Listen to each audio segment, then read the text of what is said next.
Taiwan, New Zealand, Australia, they took their experience and actually prepared, and so they moved a lot faster. So we'll have to prepare for the next one. That, I'd say is will get attention this time.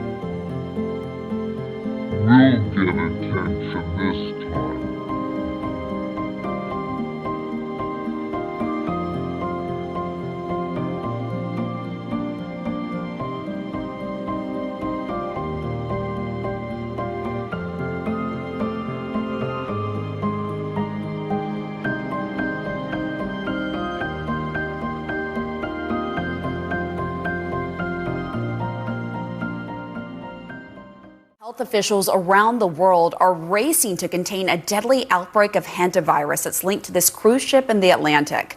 The Dutch airline KLM says one of the ship's passengers, who later died after contracting the virus, boarded a flight in South Africa before the plane's crew decided she was too sick to travel. The Georgia Department of Public Health says 2 people who returned home to the state after getting off the ship are being monitored right now, and 1 Arizona resident who was also on board is also being watched by officials there. And according to the New York Times, California residents were on the ship as well. CNN's Randy Kay looks now at how this virus may have spread. This was an expedition boat, and many of the people on board were doing bird watching. Turns out a birdwatching tour may be the source of this Hantavirus outbreak. According to the Associated Press, 2 Argentine officials investigating how this started said their government is leaning toward the idea that a Dutch couple contracted the virus while birdwatching in the city of Ushuaia, Argentina, before boarding the ship. The AP reports the couple visited a landfill during the tour and may have been exposed to infected rodents. Are you familiar with the hantavirus, Agent Mulder? Yeah, it was a deadly virus spread by field mice in the southwestern United States several years ago. According to the newspaper, FEMA was called out to manage an outbreak of the hantavirus. Are you familiar with what the Federal Emergency Management Agency's real power is? FEMA allows the White House to suspend constitutional government upon declaration of a national emergency. Think about that. What is an agency with such broad sweeping power doing managing a small viral outbreak in suburban Texas? You're saying it wasn't such a small outbreak? No. I'm saying it wasn't the hantavirus. Well, what was it?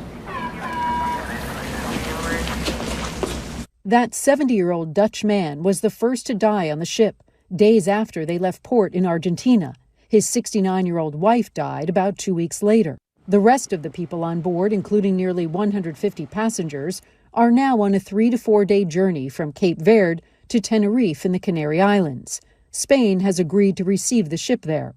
Upon arrival, the plan is for all passengers to be taken to a nearby airport and sent back to their home countries. The 14 Spanish citizens will be examined and go directly into quarantine at a Madrid hospital. This is the country of Cape Verde in front of us, but it is forbidden to go down to it. This travel vlogger on board posted on social media about the predicament they now find themselves in. Today was supposed to be the last day of our 35-day trip on the Atlantic, but it is clear that our journey will not end here because Cape Verde refused to receive us on its coast. Earlier today, this medical evacuation boat removed 3 sick people from the ship. On their way to the Netherlands, a source from Spain's health ministry told CNN that Morocco refused to let the plane carrying 2 of the evacuees land to refuel. Instead, it made an unscheduled landing at Gran Canaria Airport to do so. People are usually infected through contact with infected rodents, or their urine, their droppings, or their saliva. Human-to-human transmission is uncommon. Yet in this case, the World Health Organization believes the virus may have been transmitted person to person on board. And just today, following lab tests, confirmed this is the Andes strain of the virus, which has spread among close contacts before. We're also working with authorities for anyone that has left the ship. In fact, the Swiss Federal Office of Public Health has confirmed that a passenger who traveled on the first leg of the voyage and disembarked at St. Helena on April 24th has now tested positive for hantavirus. That passenger, according to the cruise company, is being treated at a hospital in Zurich. His wife, who was with him, has not shown symptoms but is self-isolating as a precaution. Randy Kay, CNN, New York. to stop future pandemics quickly, we need to be able to spot disease outbreaks as soon as they happen anywhere in the world. And that requires a global alert system. If there turns out to be some new infectious pathogen, then we need a group of infectious disease responders to spring into action. Think of these as like pandemic firefighters. They're going to use their logistics, use their ability to build up capacity quickly. They're going to go wherever that problem is. Stopping the next pandemic will require a big investment. But I think of this as the best insurance policy the world could buy. You can read more about this in our annual letter.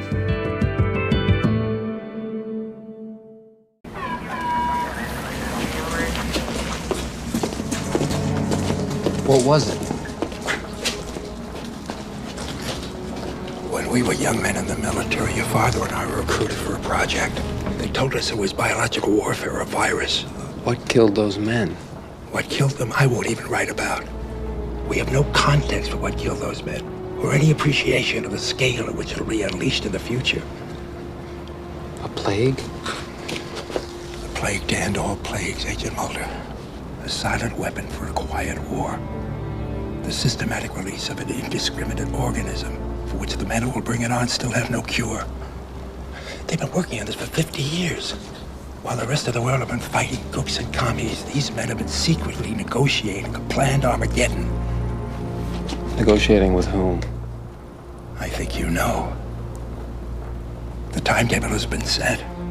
It'll happen on a holiday when people are away from their homes. The president will declare a state of emergency, at which time all government, all federal agencies will come under the power of the Federal Emergency Management Agency, FEMA, the secret government. They call me paranoid.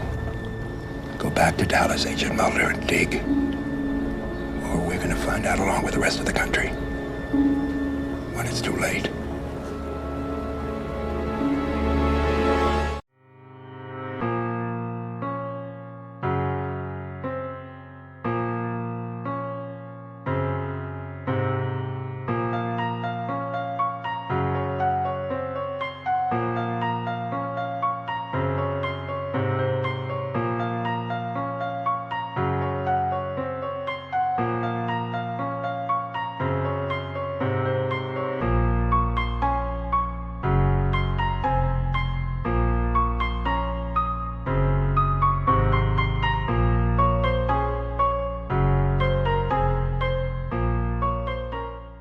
The threat of another variant emerging that causes new surges of disease and death remains.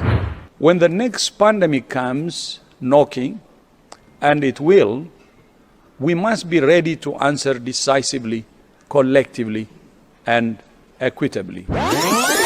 It's therefore with great hope that I declare COVID-19 over as a global health emergency.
And the threat of another pathogen emerging with even deadlier potential remains.